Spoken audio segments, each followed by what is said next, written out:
Mr. Perry just mocked us for referring to Donald Trump as a dictator, so let's run through the list. Donald Trump has, since he was inaugurated, pardoned violent January 6 insurrectionists, dictator. Defied Supreme Court orders and attacked the judiciary, dictator. Unilaterally abolished congressionally chartered federal agencies, dictator. Attacked the free press, sounds like a dictator. Kidnapped people off of the streets and deported them to foreign prisons without due process. Sounds like a dictator. Defunded higher education. Dictator. Threatened law firms and the legal profession. Dictator. This weekend, he is spending tens of millions of dollars to host a massive military parade for his birthday. Is this North Korea?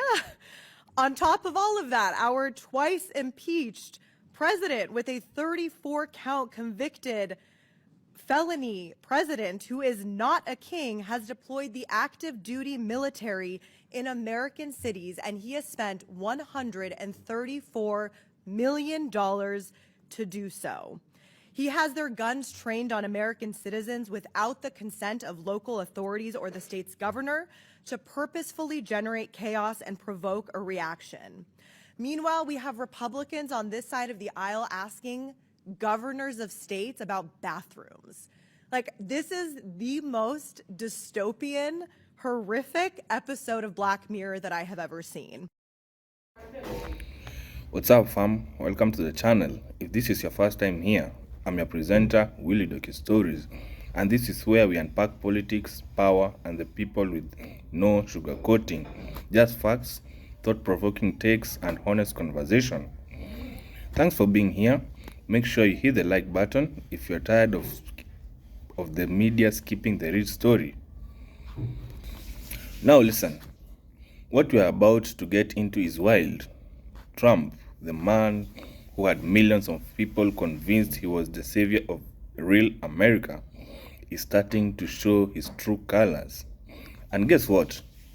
Some of these most loyal supporters, yes, white Americans, are finally waking up. The guy they thought was riding for them might have just left them in the dust. But don't take my words for it. Let's take a look at what people are saying and how folks are reacting to what feels like full-on political betrayal. Stay intact and let's watch this video so that we can talk about it at the end. He has Jeb Bush. He has Jeb Bush thanking him for it. The reason I'm cracking up is because what a place to be in. That's why, and I'm not going to play the clip, I know y'all have seen it, but that's why you saw Trump so upset and he's sitting there going, they don't know what the fuck is going on. No, the truth is, he didn't know what the fuck was going on. He had no clue what the fuck was going on. He thought he could go out there and create a problem and then fix it or pretend to fix it and make everyone think you were the savior. Well, you don't get to start the fire and then call the fire department. You don't get to do that. That's what he always tries to do, though, and that's what he tried to do here. And he really thought he could get in there, do a little one and done, and come back out. And it just goes to show you how truly clueless that the man is. And then you've got people like Marjorie Taylor Greene, Joe Rogan, Steve Bannon, Tucker Carlson, all these big-time MAGA people who are breaking from him and going, whoa, this is a complete turnaround. This is not what we wanted. This is not what we voted for. And there's a lot of people that I've noticed on social media that used to be posting every day about what Donald Trump did. Through all this, they posted about him every day. Suddenly, it's crickets. Suddenly, it's silence. And my question is, why is it silence? We all know why it's silence. Because he's now Donald W. Bush. He's now one of them. Everything that they thought that he was, he proved that he's not. So now they got to live with it. And now they got to know how the rest of us felt when we voted for people who didn't always get it done. Now, in our case, we will move from one politician to the next one. Whoever the next runner-up is, we'll figure it out. We'll decide. We won't all agree on it. When it comes time to pick a 2028 nominee for the Democratic Party, I can go ahead and predict this, and this won't be right. We're not going to agree, okay? We're not going to agree on who it is. And when it comes time to vote, there's going to be a whole lot of people who does this every time, and these people get on my nerves just as much as anyone else. But there'll be the people that writes in the third party. There'll be the people that decides to stay home that day. There'll be the people that thinks that whoever the Democrats pick ain't doing quite enough. There'll always be those people throwing the wrench in. But the point is, we will disagree, and then we will line up and get behind somebody. But we get behind a set of ideas, and the person that most aligns with our ideas, whereas MAGA got behind Donald Trump solely because they thought he was unlike the other politicians. And they thought that he was going to be this one-of-a-kind dude, which in some ways he is. He definitely is one of a kind. He's one of a kind that I hope we never see again in my lifetime or my grandson or my grandson's grandson's lifetime. I would not wish a Trump presidency on any generation of Americans. But we've got work to do. We have to stay focused on the issues at hand. We don't care about which one's the leader. We don't follow a leader. We're not in a cult. We're people that believes in the issues at hand. We believe in what we stand for. We're going to stand for it. And we're not going to sit around and wait on a hero to save us like MAGA did. If you sit around and wait on a hero to save you, you're going to always be disappointed. So we're not going to do that. We're going to sit here. We're going to keep the issues at hand on the table. We're going to talk about what people go through day to day of their day-to-day lives and how we can improve it and how we can make it better. And we have to save ourselves because you can't go down the road MAGA did. If you go down that road, you're going to end up with somebody who is everything that you thought they were. Do you guys remember this lady?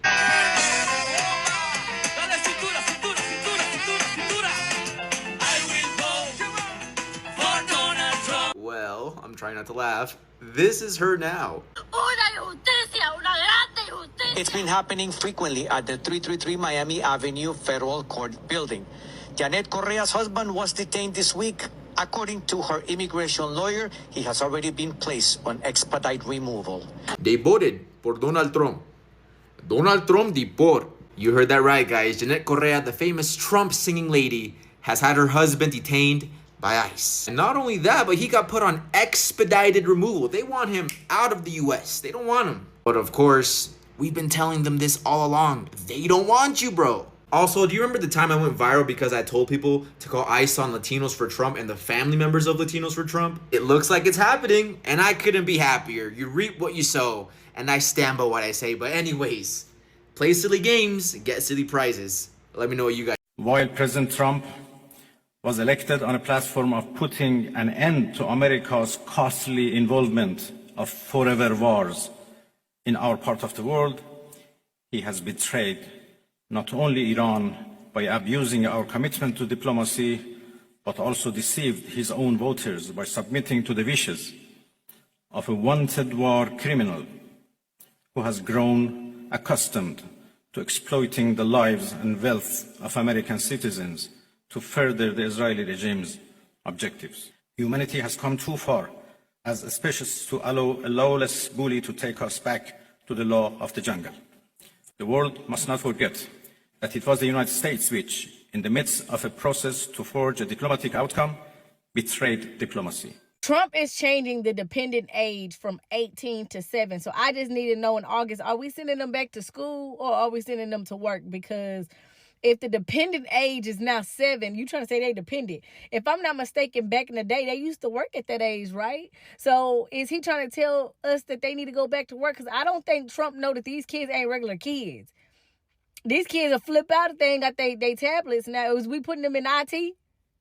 Is we teaching them kids how to code? They might like that. They might like that. We're going to have to figure out them some jobs because they ain't going to do regular jobs. They barely listen to them teachers. Like, these employers is about to catch hell. They going to be babysitters. And don't put me at the same company as my kids. I don't want to work with them. I already got to be with them at home. Like, y'all done already took them out of school, so now y'all want them to work. And then don't put them as the same company as me. Like, this ain't gonna work. This ain't gonna work. Like, and how much is you paying these kids? Because if you my 7-year-old he needs to get paid well. He can't work for pennies. So that ain't gonna work either. Then you can't even disrespect that kids, because now they got to leave their job to go to this job. They're going to probably, oh my Lord, Trump ain't thinking this out. He ain't thinking this out clearly. And then the big families is definitely going to get the most, like, to hit the most. Like, all, like, them single parents, they got like 8, 9, 10 kids.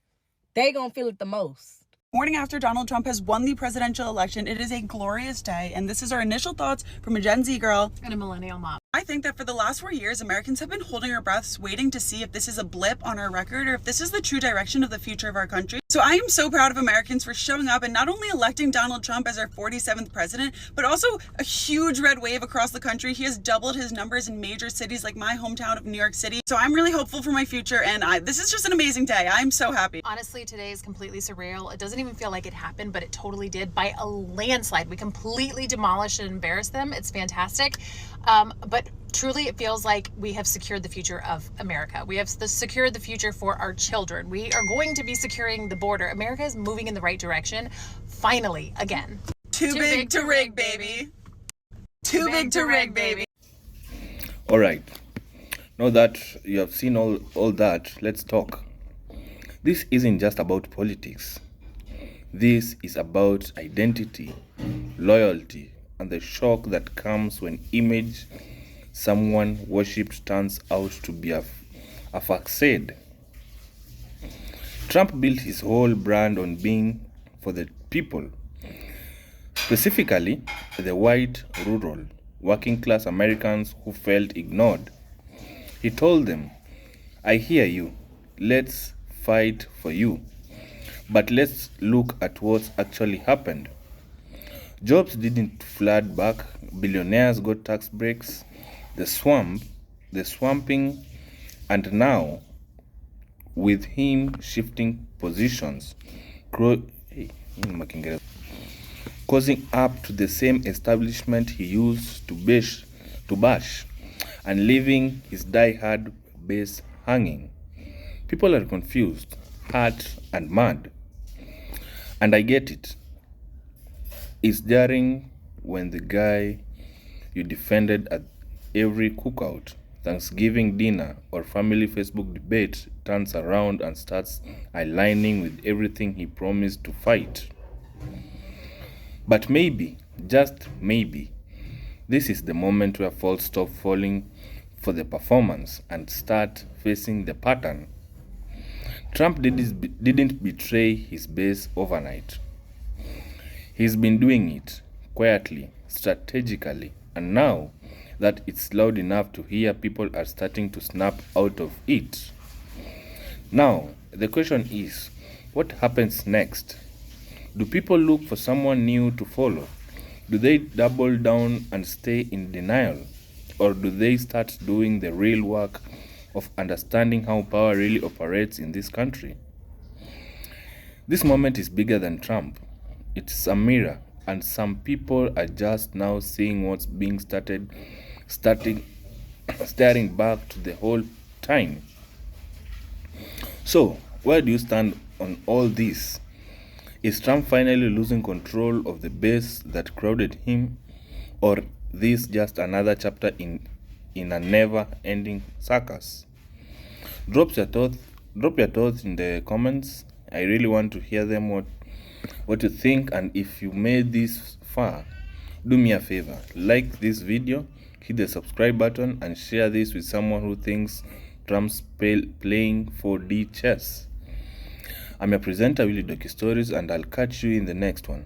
Until then, stay aware, stay loud, and never stop questioning the game.